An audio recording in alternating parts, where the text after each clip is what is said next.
Militant Islam appears to be spreading its influence to more and more European towns and cities. Here in Brussels, a Muslim woman journalist, using her veil as a disguise, infiltrated the Muslim community and found so many radicalised young people, men and women, ready to use violence in their cause. Well, the book the journalist Hind Fraye has written, which is called Undercover in Little Morocco, has shocked Belgium to the core. We went out to some of the same areas to take a look for ourselves. This is Hind Fraye, a 30-year-old journalist. Her parents come from Morocco, but she considers herself a Belgian through and through.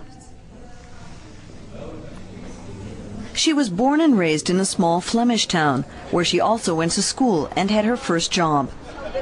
Hind speaks fluent Arabic and has written much about the lives of Muslims in what is called the Dar al-Harb, the non-Islamic world.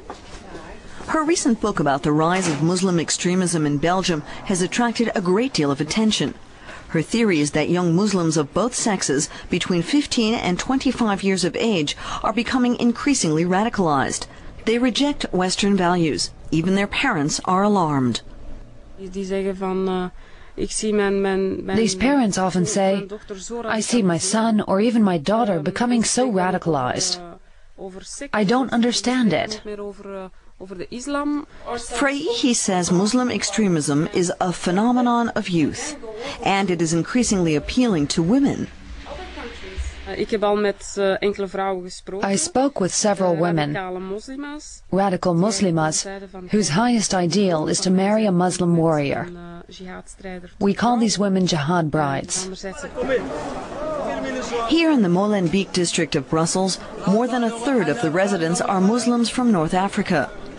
Hind spent 2 months living and researching here, undercover, posing as a sociology student, in order to learn more about Islamist extremism.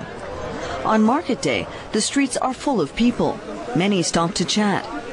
The mood seems friendly and pleasant, but it's obvious that the police presence has been increasing.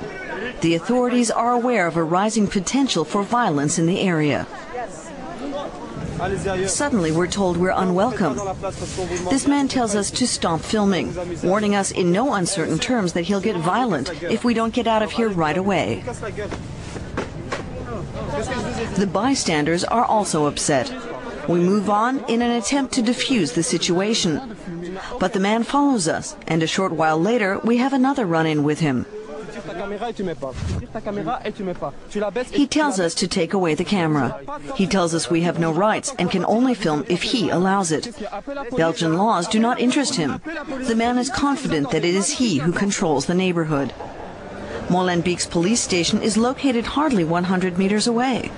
Many police officers are afraid that the state no longer wields authority here, at least not the sole authority.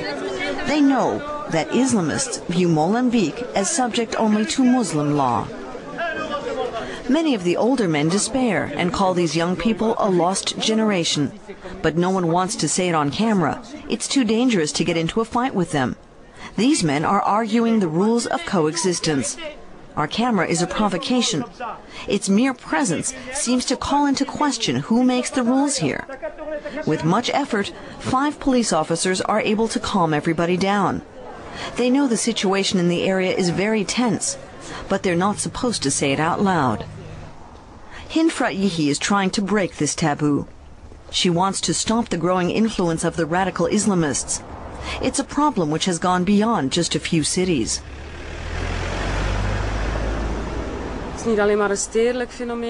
This is no longer just a phenomenon in cities.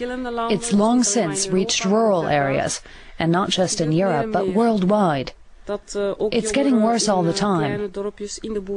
More and more young people in small towns, even in farming villages, are being infected by these extremist ideas. Hind believes the Arabic language media play a major role. They can be received via satellite even in the smallest hamlets. In the propaganda they broadcast, religion is not a private matter. All of life is being Islamized, says Hind. For her, religion is a private matter and no substitute for politics. She thinks Muslim women should be able to wear headscarves in the mosque, but not on the street.